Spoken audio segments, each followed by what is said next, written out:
This video is going to go over how to find the area of parallelograms.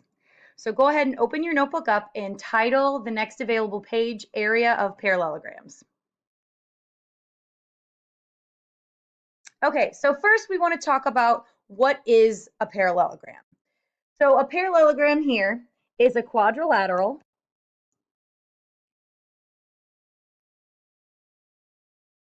whose opposite sides are parallel and congruent in length. And congruent means the same. So both sets of sides are parallel, and those sides that are parallel are the same length. So while we are finding area, there's three things we need to do. Our first step is going to be write the area formula. The second step is to plug in the values that you're given.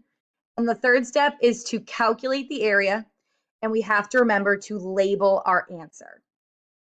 So write down these three steps in your notebook.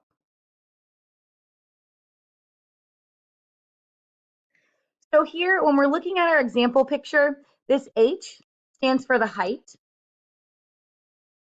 and B stands for the base.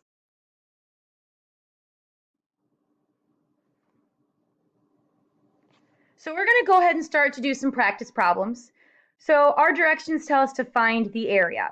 Now our first step in those three steps we wrote down on our previous slide, the first step said to write the area formula. So the area formula, A equals B times H. A stands for area, B is the base of your parallelogram, and H is the height of your parallelogram. So then step 2 says to plug in the values, and we're going to get those values from this picture here. We've got this 12 meters, which is our base, these 14 meters, which is the height of your parallelogram. So we've got A is equal to 12 multiplied by 14. Our third step is to actually calculate the area, and then we have to remember to label. So when we multiply 12 by 14, we get the product 168. So the area here for this parallelogram is 168. Our label goes back to the units. So that M is our units, meters, but area is always squared. So that's something to really remember. Area is always squared. So we've got 168 meters squared, and that would be the area of this parallelogram. So let's go ahead and try another one like this. So we've got our first step is to write our area formula. So area equals base times height. Our second step is to plug in our values. So we've got this 20 meters as our base, this 25 meters as our height. We've got A equals 20 multiplied by 25. And then our final step is to multiply, actually calculate that out, and then to not forget our label. So when we multiply 20 and 25 together, we should get 500. Looking back at our label is that M again, so it's going to be meters, and area is always squared. So the units can change here. It doesn't always have to be meters, but no matter what the unit is, because it's area, it will always be squared. So let's try a third one. So this one looks slightly different. This red line that determines what our height is not on the inside of our parallelogram, but that's completely fine. We can still see our base. We can still see our height. So again, we write our formula, A equals base times height. The more you write that formula, the easier it will be to remember. So we've got our base is 7. Our height is 18. So now we've got 7 multiplied by 18. Again, our third step is to calculate that and then label our answer. So we've got 7 multiplied by 18 is 126. Here, our label is actually inches. And again, area is always squared. 126 inches squared is our answer for this one. We've got one more problem. Again, the directions are the same to find the area. The biggest difference between this example and the other examples we've done is that there's 3 numbers here.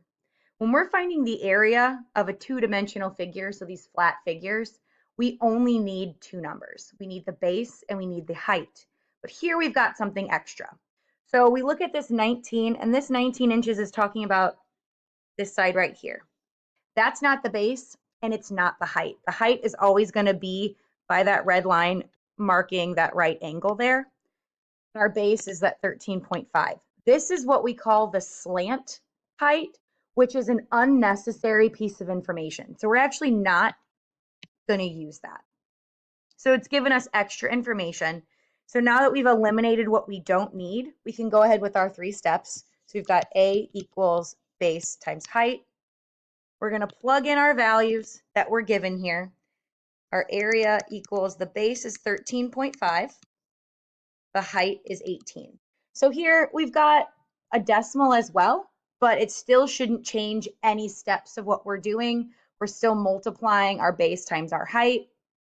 So when we take our 13.5, that base, and multiply it by 18, which is the height here, we should get the answer 243.